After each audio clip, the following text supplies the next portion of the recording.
For many of us, this is a real subject that's very hard to talk about because we're talking about the tragedies that have come into our lives. Many of us, I know, have been feeling an onslaught of these tragedies lately. It feels as though the more phenomenon, the higher the tragedy rate. And it sounds so strange, but I know many, Steve Olson, Maverick, we have spoke about this in the very recent past. It almost feels like an attack. And I've been pondering this and thinking about this. I haven't made a video for quite some time because I have been feeling this onslaught, and it almost feels like the world's closing in on you. I have had a recent dark night of the soul, like a very large one. I had my entire family pass away. My mom, my grandpa, my uncle. I don't know my dad, so it was my mom's side. And also went through my husband having an affair and cheating, all within 3 years' time. I'm 5 years out from that, and I've come so far, but it feels like, when's it going to stop? Like, haven't I learned my lesson yet?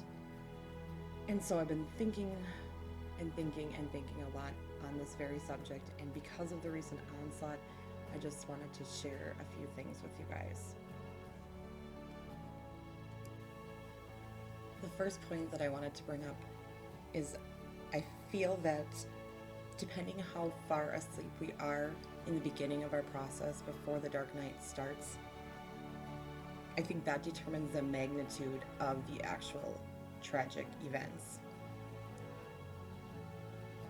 I think I was very asleep because I had a pretty tragic, but I needed to be woken up. So I'm just trying to say that I do think that is a factor. So in my opinion, we have each chosen to come here for a very specific reason at this very specific time. Instead of looking at the dark night as an attack from the universe and playing the victim role, think of it as a gift from your higher self.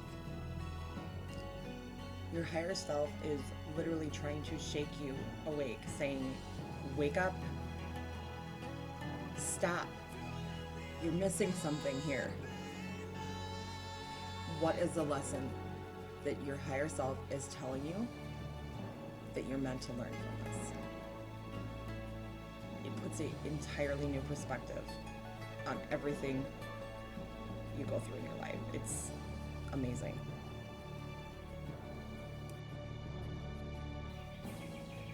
The skies were my trigger. It was the first thing that I started to notice when I began to awake. I've always been a sky watcher, so I suppose it was natural for me, but the more that I was jarred awake from my dark night, the more I started to see in the sky. And it just is almost like a rabbit hole. Once you start to awaken, you just see more and more. I began to notice the government corruption. I began to see the programming and the brainwashing of media, and so on. I'm sure like most of you. In Steve and Maverick's latest video reviewing Athene's theory of everything, they spoke about how you can train your brain to do anything. So let's say you're not a musician, you are not interested in music at all, you can literally train your brain to be an accomplished pianist. The more you practice and the more you expose your brain to that subject, the more the neurons fire and the stronger they get, and you develop that part of the brain. So I feel that when you're going through an awakening, the more you're exposing yourself to the possibilities, the stronger that area of the brain gets, and it grows. It only makes sense. We do have an advantage because we are ahead of most of the population as far as waking up. We can be the way showers. We can guide those around us. Be careful not to push too fast for those who are not awake around you. It's something that has to come from within them when they're ready. So I just try to remember to give them grace and patience. And when, let them know that you're available when they become ready. I try to remember that when your dark night comes, because there will be waves of it, you need to process it and live it. You have to own it. You have to cry. You have to let it hurt. And you have to realize,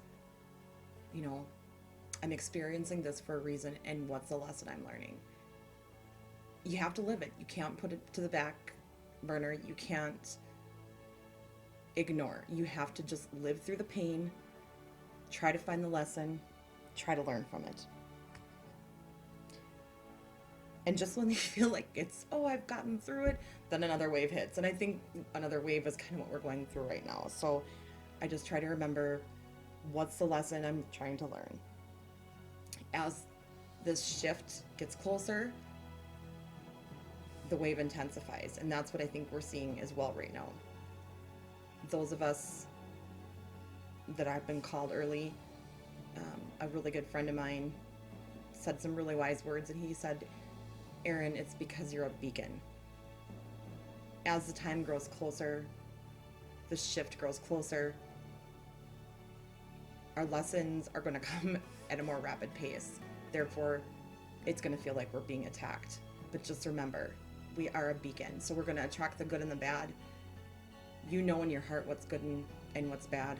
Try to help those around us, stay strong, and try to find the lesson deep within. So as this wave is coming at us, take a minute, breathe, meditate, stop and think why it's coming. You put yourself in this situation, learn from it. We can help others. Don't get caught in the negative self-talk when these waves come. Pick the vector that comes to self-realization. Jump on that vector instead. We weren't meant to do this all by ourselves and all alone. Take advantage of those around you that share the same feeling, that are in the same spot as you.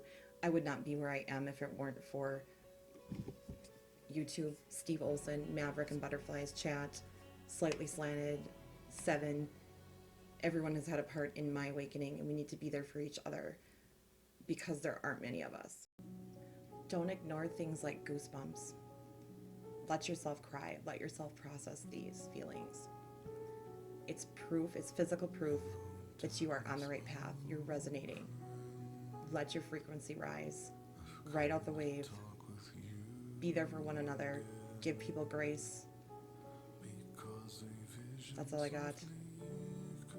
Again, thank you to everyone who's been a part of my awakening, and I hope this helps somebody. I hope it brings someone hope, and just looking at it in a different perspective has turned everything around for me. God bless. Still remain within the sound of silence. In restless dreams I walked alone, narrow streets of cobblestone, neath the halo of a street lamp. I turned my collar to the cold and damp, when my eyes were stabbed by the flash of a neon light that split the night and touched the sound of silence.